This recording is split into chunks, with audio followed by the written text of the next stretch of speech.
नमस्कार, स्वागत है आपका न्यूज स्ट्रीट पर। मैं हूं आपके साथ अनुराग सिंह। बुलेटिन की शुरुआत करते हैं। शहडोल में लगातार नवजातों की मौत का आंकड़ा बढ़ता जा रहा है। जिला अस्पताल में अब तक 23 नवजात बच्चों की मौत हो चुकी है।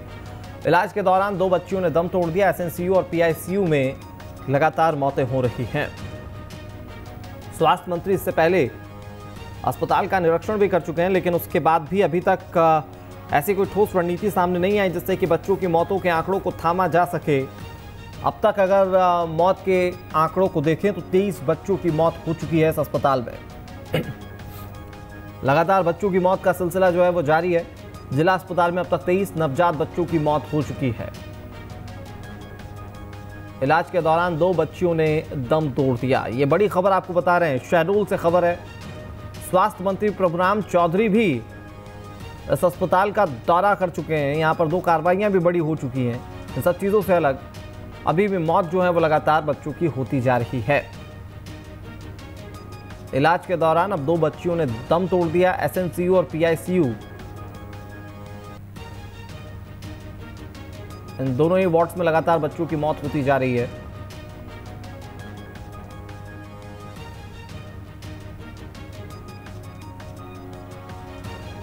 शहडोल से इस वक्त की बड़ी खबर आपको बता रहे हैं। इलाज के दौरान 2 बच्चियों ने दम तोड़ दिया। एसएनसीयू और पीआईसीयू में नवजात बच्चों की मौत का सिलसिला लगातार बढ़ता जा रहा है।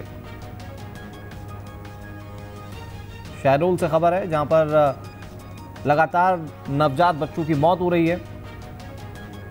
नए आंकड़ों को देखो तो 23 बच्चे अब तक काल के गाल में समा चुके हैं। और ऐसे में सवाल ये है कि आखिर कैसे इन इलाकों में बच्चों की मौत को रोका जा सकेगा। बड़ी बात यह है कि वहां पर डॉक्टर्स इस चीज़ को वजह मान रहे हैं कि जो बच्चे अस्पताल लाए जा रहे हैं वो बहुत देरी से लाए जा रहे हैं।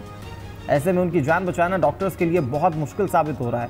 ख़ास तौर पर ग्रामीण इलाकों में बच्चों की मौत हो रही है। जो ग्रामीण क्षेत्रों से बच्चे अस्पताल लाए जा रहे हैं उनकी मौतें हो रही हैं।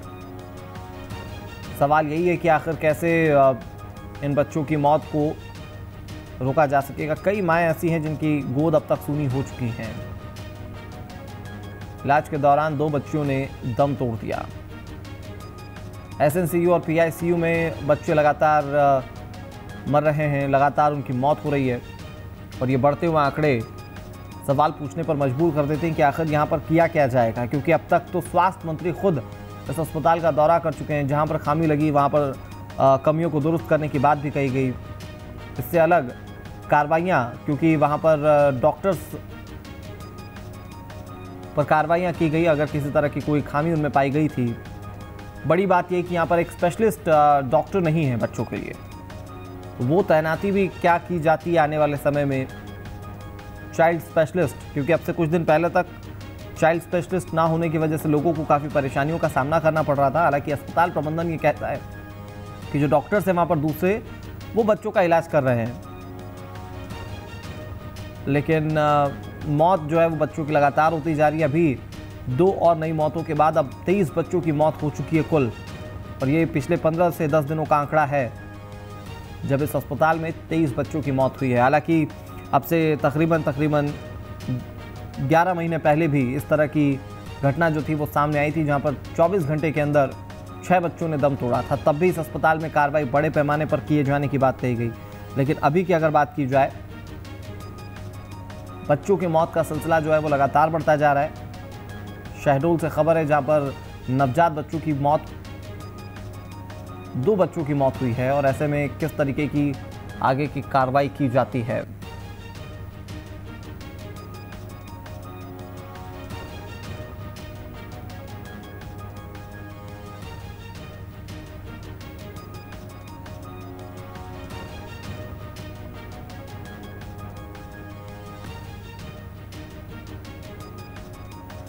जितेंद्र हमारे सहयोगी इस खबर पर ज़्यादा जानकारी के साथ जुड़ गए। जितेंद्र, अगर हम इस संवेदनशील मसले की बात की जाए, क्या इस मामले में कार्रवाई की जाएगी आने वाले समय में? क्योंकि अब तक देखा जाए तो यहाँ पर कार्रवाइयाँ भी की गई है, कुछ डॉक्टर्स को हटा भी दिया गया। खुद स्वास्थ्य मंत्री प्रभुराम चौधरी अस्पताल का निरीक्षण करने पहुंचे। उसके बाद उम्मीद थी कि कम से कम मौत के आंकड़ों को थामा जा सकेगा, लेकिन शायद वो असल वजह तक नहीं पहुंचा जा सकता है, जा पा रहा है अस्पताल प्रबंधन की ओर से, जिसकी वजह से बच्चों की मौत का आंकड़ा जो है वो लगातार बढ़ रहा है।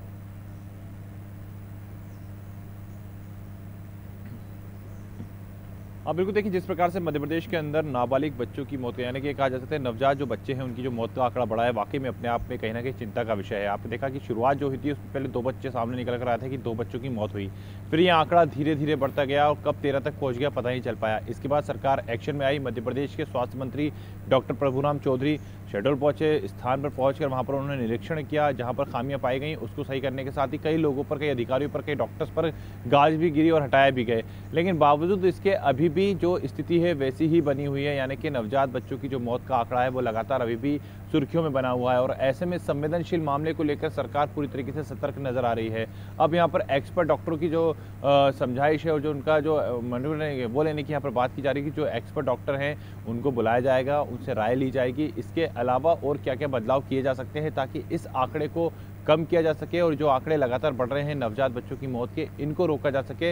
ये कहीं ना कहीं सरकार के लिए एक चुनौतियों का विषय भी है। अब देखना ये होगा कि सरकार इन चुनौतियों को किस तरह से स्वीकार करती है। और जिस प्रकार से नवनिहाल, जिन्होंने पूरा अभी देखा ही नहीं है कुछ, सिर्फ आंखें खोली हैं और आंखें खोलते से उनकी जब आंखें बंद हो रही हैं तो वाकई में अपने आप में चिंता का विषय है। अब देखना ये होगा कि सरकार एक्शन किस तरह का लेती है, कार्य किस तरह के करती है, ताकि किसी भी तरह से किसी को कोई परेशानी ना हो, कोई प्रॉब्लम ना हो। और जो मौत का आंकड़ा बढ़ रहा है नाबालिग बच्चों का, वो मौत का आंकड़ा कब थमेगा, कब क्या होगा, इसका इंतजार सभी को है। लेकिन इस मामला काफ़ी संवेदनशील है और संवेदनशील मामले को लेकर सरकार भी सक्रिय है। यही वजह रही है कि लगातार जो अधिकारी हैं उन पर कार्रवाई की गई है, कई डॉक्टर्स को हटाया गया है, सस्पेंड किया गया है। इसके अलावा जो व्यवस्था है उसमें सुधार की बात की जा रही थी, तो कई व्यवस्थाओं को लेकर भी यहाँ पर चर्चा की गई है।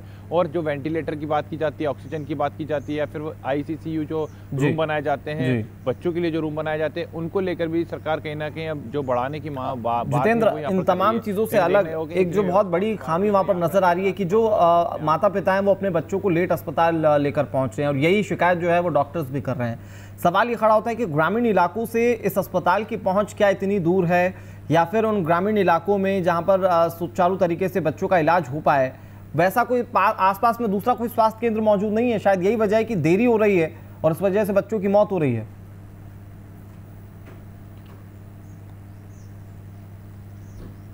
अनुराग, देखिए इसमें 2 वजह हैं। एक वजह तो ये भी है कि जो ग्रामीण क्षेत्र हैं वहाँ पर उस तरह की व्यवस्थाएं नहीं रहती हैं, अस्पतालों की व्यवस्थाएं नहीं रहती हैं जिसमें इस तरह के जो बच्चे होते हैं, जो नवजात बच्चे होते हैं, उनको ले जाया जा सके और क्रिटिकल कंडीशन में उनका इलाज कराया जा सके।